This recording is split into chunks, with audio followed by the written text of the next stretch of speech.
Nah, Saya Agustinus Rubianus Gamboy, anggota DPR Provinsi Papua Barat dari fraksi Otsus.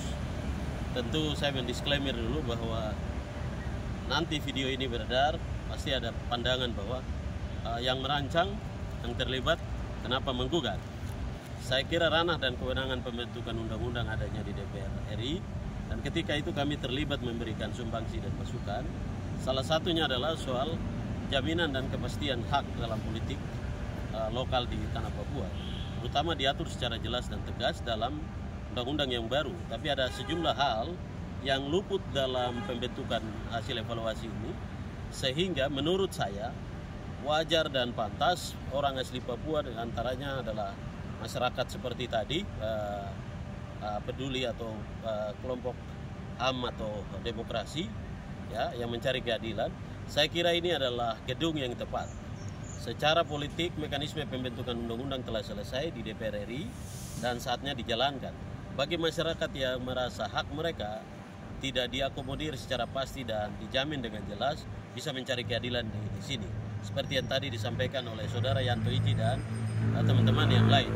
Kehadiran saya di sini, ya, ikut bersama-sama mereka. Saya kira daripada orang Papua membangun semangat aspirasi mereka di MRP, di masyarakat, di jalan-jalan, berbenturan dengan pemerintah dan lain sebagainya, saya kira ini adalah tempat yang tepat untuk mereka membawa persoalan aspirasi mereka ke gedung Mahkamah Konstitusi.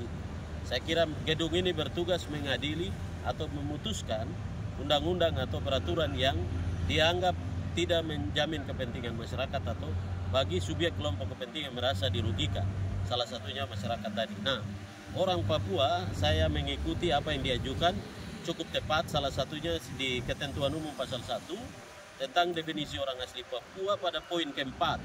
Harusnya dihapus, tetapi kemudian dia kembali. Orang yang diterima, diangkat dan diakui sebagai orang asli Papua. Ini kemudian menjadi kabur penafsirannya. Implementasinya di lapangan menimbulkan gesekan.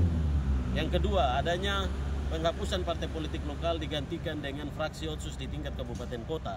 Tapi fraksi ini baru diberi kewenangan untuk menduduki unsur pimpinan. Sesuai dengan undang-undang pemilu dan partai politik, ya, partai politik yang membentuk fraksi berhak mencalonkan kepala daerah. Bagaimana dengan fraksi Otsus di tanah Papua? Tidak bisa mencalonkan. Yang berikut, batasan tegas hanya ada pada provinsi. Siapa itu gubernur? Gubernur adalah bla bla bla, dan syaratnya adalah orang asli Papua, tapi pada di level gubernur. Di kabupaten kota tidak diatur. Itu sebabnya apa yang mereka ajukan ini saya kira kami mendukung. Kita berharap bahwa negara tidak menaruh curiga yang berlebihan kepada kelompok komunitas semacam ini, sehingga mereka juga sama seperti anak-anak di UI yang sedang mengajukan gugatan di gedung yang sama ini, itu juga mereka juga melakukan hal yang sama sebagai warga negara. Satu, kepastian hukum bagi orang asli Papua dalam kehidupannya di bidang pemerintahan, politik, sosial, budaya di negara ini. Jadi kita mengusung tagline kita adalah